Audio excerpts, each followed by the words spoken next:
ஒரு அத்தகைய அவதாரம். எவர் பகவான் விஷ்ணுவின் 6வது அவதாரமாக அழைக்கப்பட்டார்?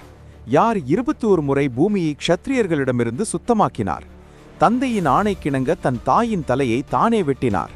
சிவபெருமானை தபசால் பிரசன்னமாக்கி அவரிடமிருந்து தெய்வீக பரசுவை பெற்றார். மற்றும் போர்க்கலையின் மகத்தான ஆசானாக ஆனார். அவரிடமே பீஷ்மர், கர்ணர், துரோணாச்சாரியர் போன்ற மகாவீரர்கள் கல்வி பெற்றனர். அவர் யார்? ஏன் அவரது இதயத்தில் இத்தனை கோபம் இருந்தது?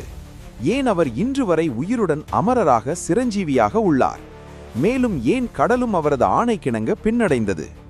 இன்று நாம் அறிந்து கொள்வோம் பகவான் பரசுராமரின் முழு காவியத்தை, அவரது பிறப்பு, அவரது சங்கல்பம், அவரது போராட்டம் மற்றும் அவரது தெய்வீக பங்களிப்பு. அதனால் இந்த வீடியோவின் முடிவு வரை இணைந்திருக்கவும். ஏனெனில் இது அத்தகைய ஒரு அவதாரத்தின் கதை.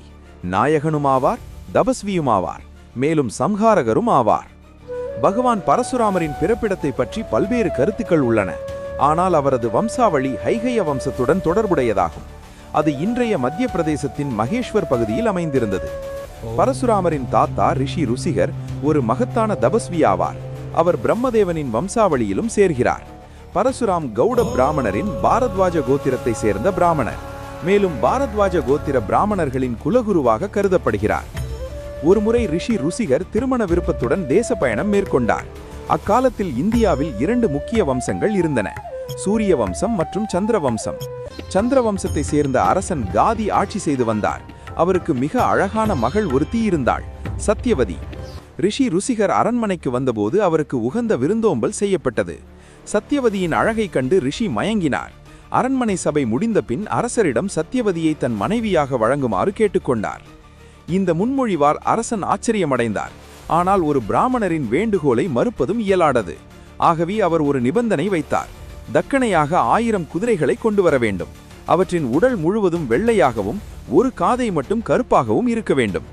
ரிஷி ருசிகர் அந்த நிபந்தனையை ஏற்றுக்கொண்டார். அவர் வருணதேவனை தபசால் பிரசன்னமாக்கினார். அவரது அருளால் அரசன் கேட்டது போன்ற குதிரைகளை பெற்றார். அவற்றை அரசனிடம் அளித்து பதிலாக சத்யவதியை மனைவியாக பெற்றார். சத்யவதி தபஸ்வியான வாழ்க்கையை எளிதாக ஏற்றுக்கொண்டாள். ஆனால் அவர்களுக்கு சந்ததி ஏற்படவில்லை. மறுபுறம் அவரது தந்தையான அரசன் காதிக்கும் வாரிசு இல்லை. ஒரு நாள் ரிஷி சத்யவதியின் கவலையின் காரணத்தை கேட்டபோது அவள் அரசின் எதிர்காலத்தை பற்றிய கவலை என்று தெரிவித்தாள். இதற்கு ரிஷி ருசிகர் ஒரு தீர்வை முன்வைத்தார். அவர் 2 மூலிகை கலந்த பானங்களை தயாரித்தார். ஒன்று சத்யவதியின் தாய்க்காக, அதை அருந்தினால் அவருக்கு வலிமை மிக்க க்ஷத்ரிய புதல்வன் பிறக்க வேண்டும். மற்றொன்று சத்யவதிக்காக, அதனால் ஒரு பிரகாசமான ரிஷி புதல்வன் பிறக்க வேண்டும். ஆனால் சத்யவதியின் தாய் ரிஷியின் திட்டத்தில் சந்தேகமுற்று 2 பானங்களையும் ஒன்றுக்கொன்று மாற்றிவிட்டார். காலம் சென்றது. 2 பெண்களும் கர்ப்பமடைந்தனர். ரிஷி சத்யவதியை நோக்கிய போது அவளில் க்ஷத்ரிய தேஜஸை கண்டார்.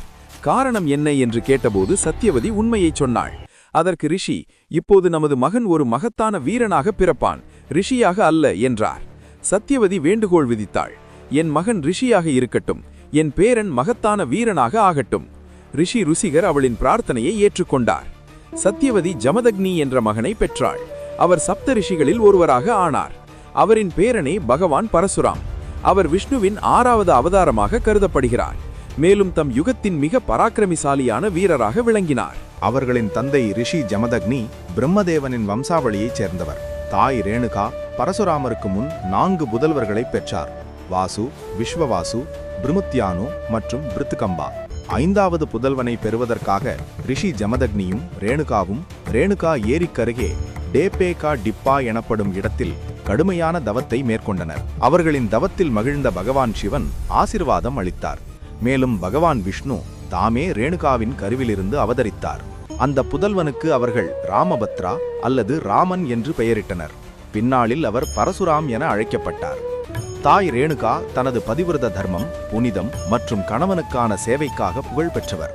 அவரது பக்தி இவ்வளவு வலிமையானதாக இருந்தது. சுடப்படாத கச்சா மண் பாத்திரத்தில் நீரை நிரப்பிக் கொண்டு வருவார்.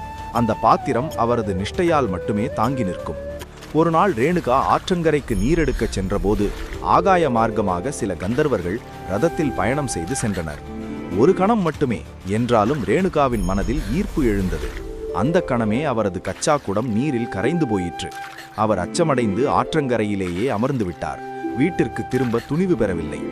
இந்நேரம் ரிஷி ஜமதக்னி தனது யோக சக்தியால் அனைத்தையும் அறிந்து கோபமடைந்தார். அவர் தனது முதல்வரை அழைத்து குல்ஹாடியை கொடுத்து தன் தாயை வதம் செய்ய ஆணையிட்டார்.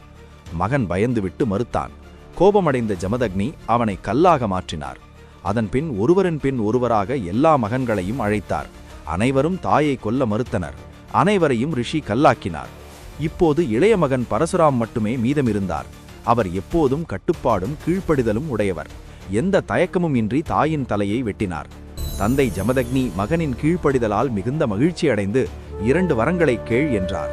பரசுராம் பணிவுடன், முதல் வரம் என் தாய் மீண்டும் உயிருடன் எழ வேண்டும், 2வது என் சகோதரர்கள் அனைவரும் மீண்டும் மனித உருவை பெற வேண்டும் என்றார். ரிஷி ஜமதக்னி பரசுராமின் பக்தியும் கருணையும் மகிழ்ந்து அவனுடைய 2 ஆசைகளையும் நிறைவேற்றினார். இவ்வாறு பரசுராம் ஒரு மகத்தான வீரனாக மட்டுமல்ல, ஒரு ஆதர்ச மகனாகவும் விளங்கினார். ஸ்ரீ பரசுராம் பகவான் சிவனை பிரசன்னமாக்குவதற்காக இல்லத்தை விட்டு கடுமையான தவத்தின் பாதையை தேர்ந்தெடுத்தார். அவரது அதீத நிஷ்டை, அசைக்க முடியாத உறுதி மற்றும் நிலை பெற்ற தியானத்தை பார்த்து பகவான் சிவன் மிகவும் மகிழ்ச்சியடைந்தார். அவர் ஸ்ரீ பரசுராமுக்கு தெய்வீக ஆயுதங்களின் ஆசீர்வாதத்தை அளித்தார்.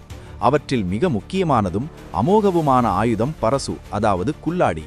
அது அஜேயமும் அழியாததுமாக இருந்தது.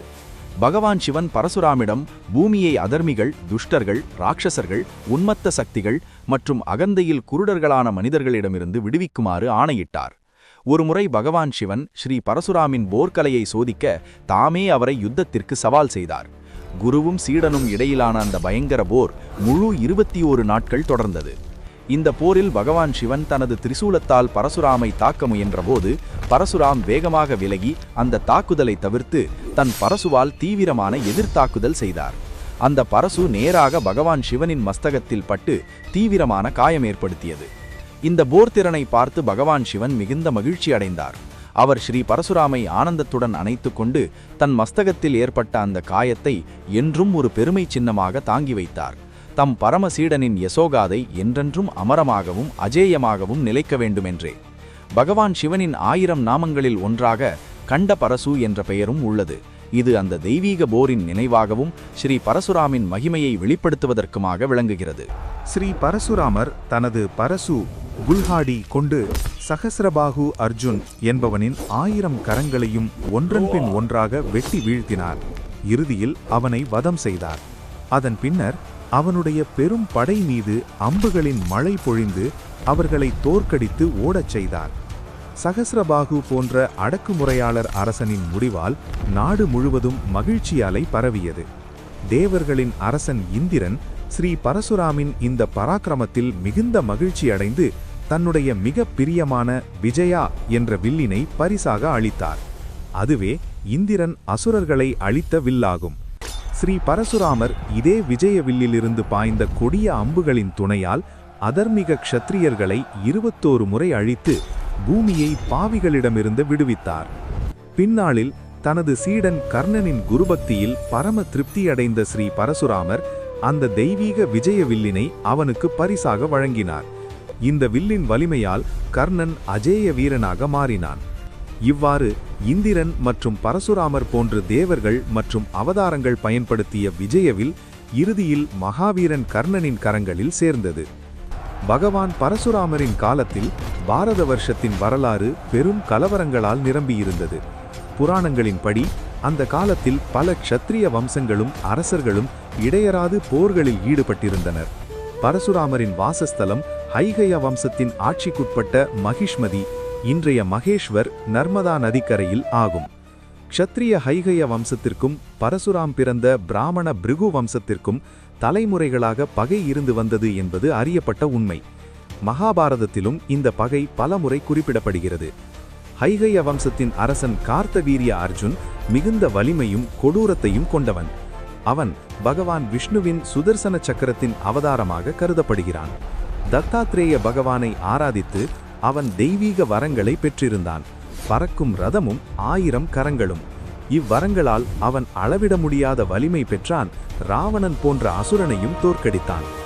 ஒருநாள் கார்த்தவீரிய அர்ஜுன் பரசுராமரின் தந்தையான ஜமதக்னி ரிஷியின் ஆசிரமத்துக்கு வந்தான். அப்போது பரசுராமர் காட்டில் யாகத்திற்கான பொருட்களை சேகரித்துக் கொண்டிருந்தார். இவ்வளவு பெரிய அரசனுக்கும் அவனது படைக்கும் ரிஷி தெய்வீக காமதேனு பசுவின் உதவியால் மிகச் சிறப்பான உணவு விருந்தை ஏற்பாடு செய்தார். இந்த ரகசியம் அரசனுக்கு தெரிய வந்ததும் அவன் அந்த பசுவை அபகரிக்க விரும்பினான். ரிஷி மறுத்தபோது அவன் வலுக்கட்டாயமாக காமதேனுவை பறித்து கொண்டான். பரசுராமர் திரும்பி வந்து இதை அறிந்தபோது கோபத்தில் கார்த்தவீரிய அர்ஜுனின் அரண்மனை மீது தாக்குதல் நடத்தி படையினரை அழித்து அரசனை கண் பரசுவால் கொன்றார். பின்னர் காமதேனுவை மீட்டு கொண்டு ஆசிரமத்திற்கு திரும்பினார். தந்தை ஜமதக்னி அவரை வரவேற்றாலும் இரத்தத்தில் நனைந்த பரசுவை கண்டபோது கோபமும் அகந்தையும் பிராமணனுக்கு ஒப்பற்றவை என எச்சரித்தார். பரசுராமர் அந்த போதனையை ஏற்றுக்கொண்டார். 1 வருடம் தவம் செய்ய தீர்த்த யாத்திரைக்கு புறப்பட்டார். அந்த இடைவேளையில் கார்த்தவீரிய அர்ஜுனின் புதல்வர்கள் பழிவாங்கும் எண்ணத்தில் ஜமதக்னி ரிஷியை கொன்றனர். அவர்கள் ஆசிரமத்தை தாக்கி ரிஷியை அம்புகளால் சிதைத்து தலையை வெட்டி எடுத்துச் சென்றனர். பரசுராமர் திரும்பி வந்தபோது தனது மாதா ரேணுகா இறந்த கணவரின் உடல் அருகே புலம்பிக் கொண்டிருப்பதை பார்த்தார். அவர் கோபத்தில் 21 முறை தனது மார்பை அடித்தார். அந்த காட்சி பரசுராமரின் இதயத்தை அக்கினியால் நிரப்பியது. அவர் இந்த அநியாயத்திற்கு பதிலாக க்ஷத்திரியர்களை 21 முறை அழிப்பேன் என்று சபதம் செய்தார். ஒவ்வொரு முறையும் 1 முறை என. பரசுராமர் முழு பூமியையும் சுற்றி பயணித்து அனைத்து க்ஷத்திரியர்களையும் வதம் செய்தார். அவர்கள் நிரபராதிகளாக இருந்தாலும் குற்றவாளிகளாக இருந்தாலும். மகாபாரதம் கூறுகிறது, திரேதா மற்றும் துவாபர யுகங்களுக்கு இடையில் பரசுராமர் க்ஷத்திரியர்களை 21 முறை அழித்து இரத்தத்தால் 5 சரோவரங்களை உருவாக்கினார். அவை சமந்த பஞ்சகா என அழைக்கப்படுகின்றன. ஒரு மக்கள் கதையின்படி ஒரு போருக்கு பிறகு பரசுராமர் தன் பரசுவை மாலப்பிரபா நதியில் கழுவிய போது அதில் இருந்த இரத்தம் இவ்வளவு அடர்த்தியாக இருந்ததால் முழு நதியும் சிவப்பாக மாறியது. கீழே துணி துவைத்துக் கொண்டிருந்த கிராம பெண்கள் ஏ ஹோல் என்று அலறினார்கள். என்றால் என்ன நதி இது என்பதாகும். இதிலிருந்தே ஐஹோலே என்ற பெயர் உருவானதாக கூறப்படுகிறது. இன்றைய கர்நாடக மாநிலத்தில் உள்ள ஒரு இடம்.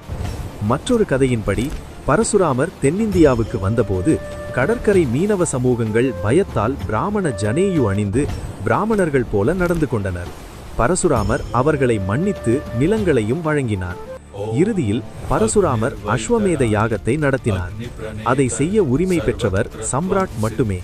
அந்த யாகத்தில் அவர் வென்ற அனைத்து நிலங்களையும் யாகத்திற்கு பிறகு ரிஷி கசியபருக்கு அளித்து அவர் மூலம் பிராமணர்களுக்கு தானமாக வழங்கினார். குறிப்பாக வட இந்தியாவில் மிகவும் துயர் நிலையில் புரோகித சேவைகளில் ஈடுபட்டிருந்த பிராமணர்களுக்கே அவர் இந்த நிலங்களை வழங்கினார். இந்த யாகத்தை தடுக்க மீதமிருந்த க்ஷத்திரியர்கள் பரசுராமரை போரில் தோற்கடிக்கவோ அல்லது அவரது ஆதிக்கத்தை ஏற்றுக்கொள்ளவோ முயன்றனர். ஆனால் அவர்களை தோற்கடிக்கவும் முடியவில்லை, யாகத்தையும் தடுக்க இயலவில்லை. அதன் விளைவாக அவர்கள் அனைவரும் முற்றிலும் அழிந்தனர். பகவான் பரசுராம் விஷ்ணுவின் 6வது அவதாரமாக கருதப்படுகிறார். அவரது அமரத்துவத்தின் காரணமாக விஷ்ணுவின் அடுத்த 2 அவதாரங்களான பகவான் ராமரும் ஸ்ரீகிருஷ்ணரும் இருவரையும் அவர் கண்டதோடு அவர்களுடன் தொடர்பையும் ஏற்படுத்தினார். அவர் ராமாயணத்தில் மட்டுமல்ல, மகாபாரதத்திலும் முக்கியமான பங்கை வகித்தார். ராமாயண கதையில் பரசுராம் சிவபெருமானின் பரமதெய்வீக வில்லினை சீதையின் தந்தையான ஜனக மகாராஜாவிடம் சீதையின் சுயம்பரத்திற்காக அரித்தார். நிபந்தனை என்னவெனில், எந்த அரசகுமாரன் அந்த பெரும் மர்மமான வில்லினை தூக்கி அதில் நான் ஏற்ற முடிகிறதோ அவனே சீதையை மணப்பான் என்பதாகும். பல அரசர்கள் முயன்றாலும் யாராலும் வெற்றி பெற முடியவில்லை. இறுதியில் ஸ்ரீராமர் வில்லினை தூக்கி நான் ஏற்றிய போது அது நடுவில் உடைந்து போனது. அந்த விசித்திரமும் ஆகாயத்தை கிழிக்கும் போன்ற அந்த ஒலி மகேந்திர பர்வதத்தில் தவம் செய்து கொண்டிருந்த பரசுராமை கலக்கமடையச் செய்தது. வால்மீகி ராமாயணத்தின்படி ஸ்ரீராமரும் சீதையும் திருமணத்திற்கு பின் தந்தை தசரதருடன் திரும்பிக் கொண்டிருந்தபோது வழியில் பரசுராம் அவர்களின் பாதையை மறித்தார். அவர் கடும் கோபத்தில் இருந்தார். ஸ்ரீராமருக்கு சவால் விடுத்தார். தசரதரிடம் தம் மகனின் குற்றத்திற்கான தண்டனையை தாமே வழங்குவேன் என்று கூறினார். தசரதர் கைகளை கூப்பி மகனுக்கு பதிலாக தம்மையே தண்டிக்க வேண்டும் என்று வேண்டினாலும் பரசுராம் அதை ஏற்றுக்கொள்ளவில்லை. ஸ்ரீராமர் பணிவுடன் பரசுராம் ஒரு பிராமணர் என்பதாலும் விஸ்வாமித்ர ரிஷியின் தொடர்புடையவர் என்பதாலும் அவரை வதம் செய்ய மாட்டேன் என்று கூறினார். ஆனால் பரசுராம் பல ஆண்டுகள் தவத்தால் பெற்ற சக்திகளை அவர் நீக்கிவிட்டார். இந்த நிகழ்வு பரசுராமின் அகந்தையை உடைத்தது. அவரது மனம் அமைதியடைந்து அவர் இயல்பு நிலைக்கு திரும்பினார். இந்த காட்சி இந்தியாவின் பல்வேறு ராமலீலாக்களில் மிகுந்த சிறப்புடன் காட்சிப்படுத்தப்படுகிறது. ஒரு மக்கள் கதையின்படி பரசுராம் கடும் கோபத்துடன் வந்தபோது அனைத்து சத்திரிய அரசர்களும் அவரை எதிர்க்க வேண்டாம் என்று பிரம்மரிஷி வசிஷ்டர் அறிவுரை கூறினார். ஆனால் சீதை தாமே அவரிடம் சென்று பரசுராமிடம் ஆசீர்வாதம் பெற்றார். பரசுராம் சீதைக்கு வழங்கிய ஆசீர்வாதம் தீர்க்க சுமங்கலி பவ, அதாவது உன் கணவர் உன் வாழ்நாள் முழுவதும் உயிருடன் இருப்பார்.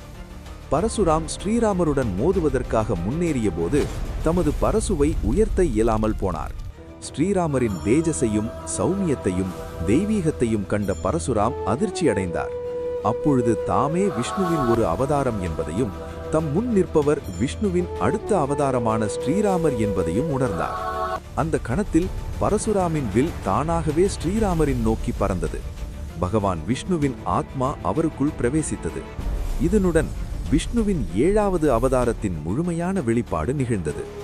பரசுராமரும் பீஷ்மரும் 2 மகாவீரர்கள், காலத்தை வென்ற 2 பெயர்கள், குருவும் சீடனுமாக ஒரு வரலாற்று பிணைப்பை பகிர்ந்து கொண்டனர். பீஷ்மர் குருவம்சத்தின் அரசகுமாரர். அவரது சிறுவயதில் பரசுராமே அவருக்கு ஆயுத ஆஸ்திர கலைகளை கற்றுத்தந்தார். பல ஆண்டுகள் கழித்து அழகிய அரசகுமாரி அம்பாவினால் அவர்களுக்குள் மோதல் ஏற்பட்டது. பீஷ்மர் அரசியல் குழப்பத்தின் காரணமாக அம்பா, அம்பிகா, அம்பாலிகா ஆகியோரை கட்டாயமாக சுயம்பரத்திலிருந்து அழைத்து வந்தார். ஆனால் அம்பா அபகரிக்கப்பட்ட பின்னர் எந்த அரசனும் அவளை மணக்க மறுத்தான். பீஷ்மரும் தமது கடுமையான பிரதிஞ்ஞை, ஆயுள் முழுவதும் பிரம்மச்சரியம் மற்றும் ஹஸ்தினாபுரத்தின் சேவை காரணமாக அம்பாவை மணக்க இயலவில்லை.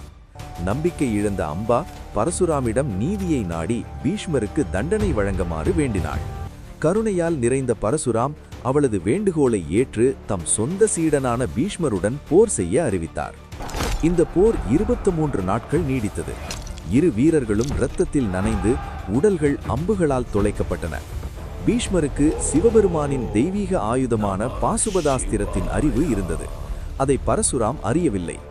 பீஷ்மர் அதை பயன்படுத்த தயாரான வேளையில் அனைத்து தேவர்களும் அவர் முன் தோன்றி கூறினர், "ஓ பீஷ்மா, இது உன் குருவுக்கு அவமதிப்பு. உன் கைகளை நிறுத்து." பீஷ்மர் தேவர்களின் வார்த்தையை ஏற்றுக்கொண்டார்.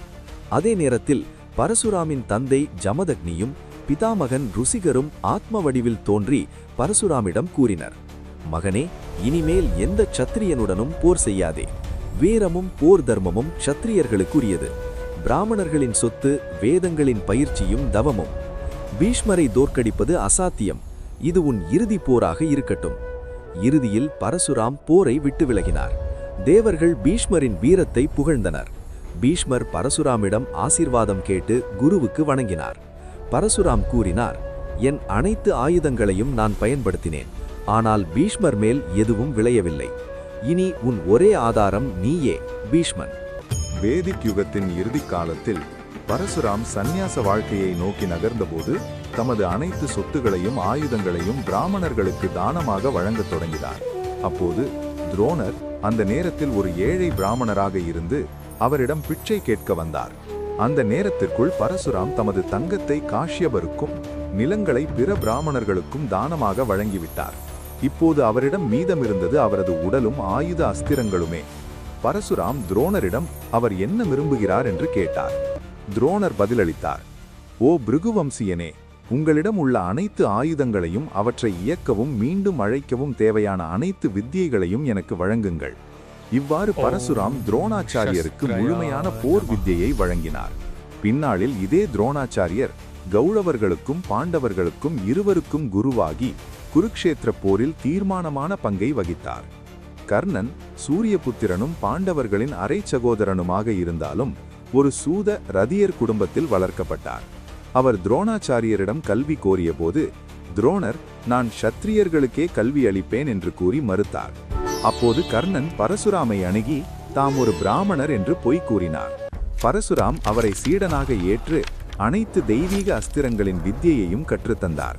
கல்வி முடிந்த பின் பரசுராம் கூறினார், "ஓ கர்ணா, போர் வித்தியில் நீ எனக்கு சமமானவனே." ஒரு நாள் பரசுராம் ஓய்வெடுத்துக் கொண்டிருந்த போது தமது தலையை கர்ணனின் மடியில் வைத்தார். அச்சமயம் ஒரு விஷச்சிலந்தி பிச்சு கர்ணனின் தொடையில் கடித்தது. தாங்க முடியாத வேதனையிலும் தமது குருவின் நித்திரை கொலையக்கூடாது என்பதற்காக கர்ணன் அசையாமல் இருந்தான். இரத்தம் வழிந்ததை பார்த்து பரசுராம் விழித்துக் கொண்டு கூறினார், இத்தகைய வேதனையை ஒரு சத்திரியனே தாங்க முடியும். நீ என்னிடம் பொய் சொன்னாய். கோபமடைந்த பரசுராம் கர்ணனை சபித்தார். போரில் உனக்கு மிகவும் என் வித்யை தேவைப்படும் அந்த கணமே அது உனக்கு மறந்து போய்விடும். கர்ணன் மன்னிப்பு கேட்டபோது பரசுராம் தமது பிருகுவாஸ்திரத்தையும் தனிப்பட்ட விஜய வில்லையும் வழங்கினார். கர்ணனின் கனவும் குருவின் ஆசிர்வாதமும். பல ஆண்டுகள் கழித்து குருக்ஷேத்திர போரின் போது கர்ணன் ஒரு கனவு கண்டான்.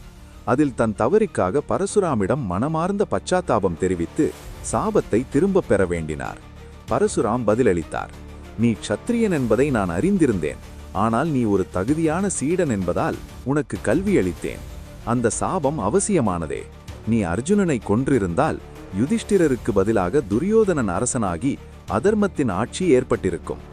பரசுராம் கர்ணனிடம் கூறினார், உலகில் தர்மம் நிலைபெற வேண்டுமானால் நீ அர்ஜுனனின் கைகளால் மரணமடைய வேண்டியது அவசியம். கர்ணன் தன் குருவின் வார்த்தையை ஏற்றுக்கொண்டான். பரசுராம் அவனை ஆசிர்வதித்தார். உனக்கு அமர கீர்த்தியும் அசைக்க முடியாத புகழும் கிடைக்கும். பின்னாளில் போர்க்களத்தில் ஸ்ரீகிருஷ்ணனும் கர்ணனிடம் மரணத்தை ஏற்றுக்கொள்ள வேண்டும் என்று கேட்டார். கர்ணனும் அதற்கு சம்மதித்தான். பரசுராமின் 3 மகத்தான சீடர்கள் பீஷ்மர், துரோணாச்சாரியர் மற்றும் கர்ணன் மூவரும் கௌரவர் பக்கத்திலிருந்து போரிட்டனர். மூவரும் ஏமாற்றம் அல்லது அதர்மத்தின் வழியே உயிரிழந்தனர். புராணங்களில் பகவான் பரசுராமை சுற்றி பல கதைகள் காணப்படுகின்றன. அவற்றில் பல்வேறு தேவி தேவர்களுடன் அவருக்கு இருந்த உரையாடல்கள், அதிசயச் செயல்கள் மற்றும் சிரஞ்சீவியாக இருப்பதினால் பல யுகங்களில் அவர் தோன்றிய நிகழ்வுகள் விவரிக்கப்படுகின்றன.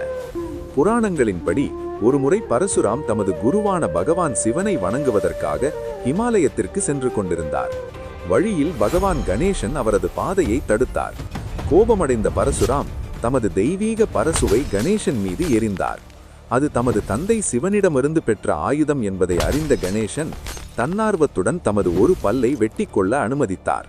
இதை அறிந்த தாய் பார்வதி மிகுந்த கோபமடைந்து பரசுராமின் கரங்களை வெட்டுவேன் என்று சபதம் எடுத்தார். அவர் துர்கா ரூபத்தில் தோன்றி சர்வ சக்திமானியாக மாறினார். அப்போது பகவான் சிவன் அவரை அமைதிப்படுத்தி பரசுராம் தமது புதல்வன் போன்றவர் என்று கூறினார்.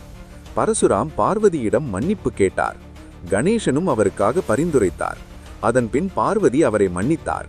பரசுராம் தமது தெய்வீக பரசுவை கணேசனுக்கு அர்ப்பணித்து அவரை ஆசிர்வதித்தார். அதனால் கணேசன் ஏகதந்தன், அதாவது ஒரு பல் உடையவர் என அழைக்கப்படத் தொடங்கினார். புராணங்களில் கூறப்படுவதாவது, இந்தியாவின் மேற்கு கரையில் கடல் அலைகளும் புயல்களும் காரணமாக நிலம் மூழ்கத் தொடங்கியது. பரசுராம் கடல் தேவனான வருணனிடம் நிலத்தை மீண்டும் வழங்குமாறு கேட்டார். வருணன் மறுத்தபோது பரசுராம் தமது பரசுவை கடலில் எறிந்தார். பரசு விழுந்த இடத்தில் புதிய நிலம் வெளிப்பட்டது. ஆனால் உப்புத்தன்மை காரணமாக அந்த நிலம் பயிரிட முடியாததாக இருந்தது. அப்போது பரசுராம் நாகராஜாவை தவம் செய்து வேண்டிக் கொண்டார். முழு பகுதியிலும் நாகங்களை பரப்புமாறு கேட்டார். அவர்களின் விஷம் உப்புத்தன்மையை அழிக்க வேண்டும் என்பதற்காக. நாகராஜா ஒப்புக்கொண்டார். நிலம் உற்பத்தி சக்தி பெற்றது. இவ்வாறு பரசுராம் இன்றைய கேரளம், கொங்கன், கோவா, மகாராஷ்டிரா மற்றும் கர்நாடகா போன்ற பகுதிகளை கடலிலிருந்து மீட்டார். இந்த பகுதி பரசுராம் க்ஷேத்திரம் என அழைக்கப்படுகிறது. அவர் 108 இடங்களில் பகவான் சிவனின் மூர்த்திகளை நிறுவினார். சிவனின் அருளால் நாகராஜா பரசுராமின் தவத்தில் மகிழ்ந்ததற்கான நன்றியின் பேரில் இந்த மூர்த்திகள் நிறுவப்பட்டன என்று கூறப்படுகிறது. மற்றொரு கதையில் பரசுராம் நெல் சுத்தம் செய்யும் கூடை ஒன்றை கடலில் எறிந்தார். அதனால் கடல் மேலும் பின்னடைந்தது. கோகர்ணத்தில் நிலம் உருவானது. அந்த நிலமே கேரளம் அல்லது ஷீரபாரகா என அழைக்கப்படுகிறது. பரசுராம் விட்ட ஒரு அம்பு கோவாவின் பெனவுலிம் பகுதியில் விழுந்து அங்கு சாலகாசே டோல்லம், அதாவது கமல ஏரி உருவானதாக கூறப்படுகிறது. பாரம்பரிய கதைகளின்படி பரசுராம் தமது முழு பூமியையும் காஷ்யப ரிஷிக்கு தானமாக வழங்கினார். அதன் பின்னரே கடலிலிருந்து நிலம் பெற்றார். பின்னர் அந்த புதிய நிலத்தில் குடியிருக்கவும் பல்வேறு குலங்களை பாதுகாக்கவும் தேவதைகளிடம் வேண்டினார். பகவான் பரசுராம் தாம் அந்த பகுதியில் இருக்கும் வரை தினமும் தமக்கு சிவன் தரிசனம் அளிக்க வேண்டுமென சிவனிடம் வேண்டிக் கொண்டார். சிவன் அந்த வேண்டுகோளை ஏற்றார். பரசுராம் 60 விப்ரர்களை அந்த பகுதியில் குடியமர்த்தினார். அவர்களில் ஒருவரான வியாதமுனி குகாகரில் ஒரு சிவலிங்கத்தை நிறுவினார். கலியுகத்தில் அதர்மம் அதிகரிக்கும் போது தேவதைகள் மறைமுகமாக இருப்பார்கள் என்று கூறப்படுகிறது. அதனால் சிவன் அந்த சிவலிங்கத்தில் மறைமுக வடிவில் வாசிக்க தீர்மானித்தார். அந்த சிவலிங்கமே இன்றும் யாதேஸ்வர் என்ற பெயரில் பிரசித்தி பெற்றுள்ளது. க்ஷேத்திர மகாத்மியத்தில் ராமபோஜ் என்ற அரசர் பரசுராமின் பக்தர் என குறிப்பிடப்படுகிறது. அவர் கோகர்ணத்திலிருந்து கன்னியாகுமரி வரை உள்ள பகுதிகளின் அரசராகவும் பரசுராம் க்ஷேத்திரத்தின் முதன்மை ஆளுநராகவும் கருதப்பட்டார். அஸ்வமேத யாகம் செய்யும் போது நிலம் உழுது கொண்டிருந்த சமயத்தில் தவறுதலாக ஒரு நாகனை அவர் கொன்றார். பாபத்திலிருந்து விடுபட பரசுராம் அவருக்கு 4 மூலைகளிலும் நாக வடிவங்கள் உள்ள வெள்ளி ஆசனம் ஒன்றை உருவாக்குமாறு அறிவுறுத்தினார். மேலும் பரசுராம் அவருக்கு துலாபரணம், அதாவது தன் உடல் எடைக்கு சமமான தங்க தானம் செய்யவும் ஆணையிட்டார். அரசர் யாகத்தை வெற்றிகரமாக நிறைவேற்றிய பின் பரசுராம் மகிழ்ச்சியுடன் தோன்றினார்.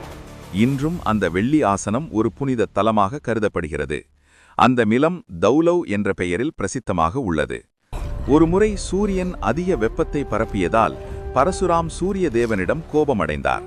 அவர் ஆகாயத்தினை நோக்கி பல அம்புகளை விடுத்தார். இதனால் சூரியன் அச்சமடைந்தார். பரசுராமின் அம்புகள் முடிந்தபோது மேலும் அம்புகளை கொண்டுவர தமது மனைவி தாரிணியிடம் கேட்டார். சூரியன் தமது கதிர்களை தாரிணியின் மீது குவித்தார். அவள் மயக்கமடைந்தாள். பரசுராம் மிகுந்த கோபமடைந்தார். அப்போது சூரியன் தாமே தோன்றி ஒரு குடையும் பாதுகைகளையும் பரிசாக வழங்கினார். இவை இன்றும் பரசுராமுடன் தொடர்புடைய 2 பிரபலமான பொருட்களாக கருதப்படுகின்றன. நாத சம்பிரதாயத்தின்படி தமது பழிவாங்கும் செயல்களுக்கு பின் பரசுராம் கந்தமாதன பர்வதத்திற்கு சென்று பகவான் தத்தாத்ரேயரிடம் ஆன்மீக வழிகாட்டலை பெற்றார். அவர்கள் இடையிலான உரையாடலிலிருந்து திரிபுரா ரகசியா என்ற நூல் உருவானது. இதில் அத்வைத வேதாந்தம் விளக்கப்படுகிறது. தத்தாத்ரேயர் பரசுராமுக்கு சாஸ்திர அறிவு, உலக பற்றிலிருந்து வைராக்கியம் மற்றும் அத்வைத ஞானத்தை அளித்தார். இந்த ஞானத்தின் மூலம் பரசுராம் கர்ம சக்கரமும் மறுபிறப்பும் ஆகியவற்றிலிருந்து விடுபட்டார். பரசுராமரும் சப்தரிஷி அகஸ்தியரும் உலகின் மிக பழமையான போர்க்கலையாக கருதப்படும் களரிப்பயட்டுவின் நிறுவனர்களாக மதிக்கப்படுகின்றனர். பரசுராமுக்கு ஆயுத கல்வி, அதாவது அஸ்திர சஸ்திரக்கலை முழுமையான புலமை இருந்தது.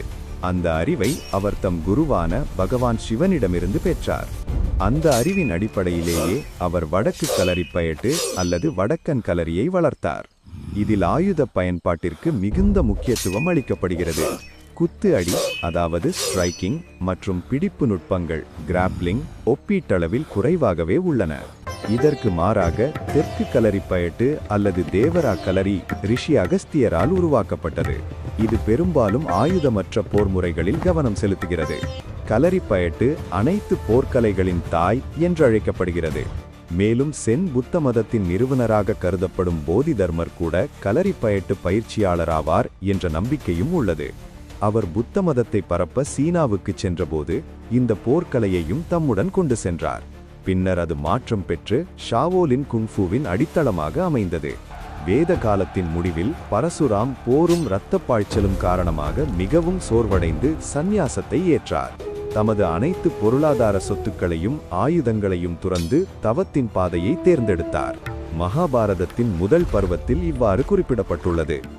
ஜமதக்னியின் புதல்வன் 21 முறை பூமியை க்ஷத்திரியர்களின்றி ஆக்கிய பின் மகேந்திர பர்வதத்தை நோக்கிச் சென்று அங்கு கடுமையான தவத்தை தொடங்கினார். அவர் கிழக்கு தொடர்ச்சி மலைத்தொடரின் வடக்கு பகுதியிலும் மேற்கு ஒடிசாவுக்கு அருகிலும் உள்ள மகேந்திரகிரி மலைக்கு வந்து அங்கேயே தங்கினார். சந்நியாசம் ஏற்கும் முன் பரசுராம் வென்று பெற்ற நிலங்களையும் ராஜ்யங்களையும் பூமிஹார் பிராமணர்களுக்கு வழங்கினார். அந்த ராஜ்யங்களில் பல நூற்றாண்டுகள் அந்த பகுதிகளில் ஆட்சி செய்தனர். அந்த ராஜ்யங்களில் அடங்கியவை சேர, பாண்டிய, திராவிட, முஷிக, கர்நாடக மற்றும் கொங்கன். பகவான் விஷ்ணுவின் பிற அவதாரங்களில் இருந்து மாறுபட்டு பரசுராம் சிரஞ்சீவி என கருதப்படுகிறார். அதாவது அவர் இன்றும் உயிருடன் இருந்து மகேந்திரகிரி மலையில் தவத்தில் லயித்திருக்கிறார். கலியுகத்தின் இறுதியில் பரசுராம் மீண்டும் தோன்றுவார். விஷ்ணுவின் இறுதியும் 10வது அவதாரமுமான பகவான் கல்கியின் ஆன்மீகமும் போர் முறைகளிலும் குருவாக இருப்பார். இந்த முன்னறிவிப்பின்படி பரசுராம் கல்கிக்கு பகவான் சிவனை நோக்கி கடுமையான தவத்தை கற்றுத் தருவார். அதன் மூலம் தெய்வீக ஆயுதங்களை பெற்று கலியுகத்தின் முடிவை ஏற்படுத்துவார். பரசுராம் வெறும் ஒரு வீரன் மட்டுமல்ல, அவர் தர்மமும் நீதியும் நிறைந்த சின்னம், சுய கட்டுப்பாடும் தியாகமும் காட்டும் முன்மாதிரி. மற்றும் அழியாத ஆன்மீக வலிமையின் உயிர்ப்பான பிரதிவிதி. அவர் இன்றும் உயிருடன் இருக்கிறார். மகேந்திரகிரியின் குகைகளில் ஆழ்ந்த தவத்தில் லயித்திருக்கிறார். இந்த பூமியில் அதர்மம் உச்சத்தை எட்டும் நாளில் அதே பரசுராம் மீண்டும் திரும்புவார், இறுதி அவதாரமான கல்கிக்கு வழிகாட்ட. அவரது கதை நமக்கு கற்றுத்தருவது இதுதான்: தர்மத்தை காக்கும் சக்தியே உண்மையான சக்தி, அகந்தையை அழிக்கும் அறிவே உண்மையான அறிவின் பாதை. ஜெய் பகவான் பரசுராம். ஹர ஹர மகாதேவ்.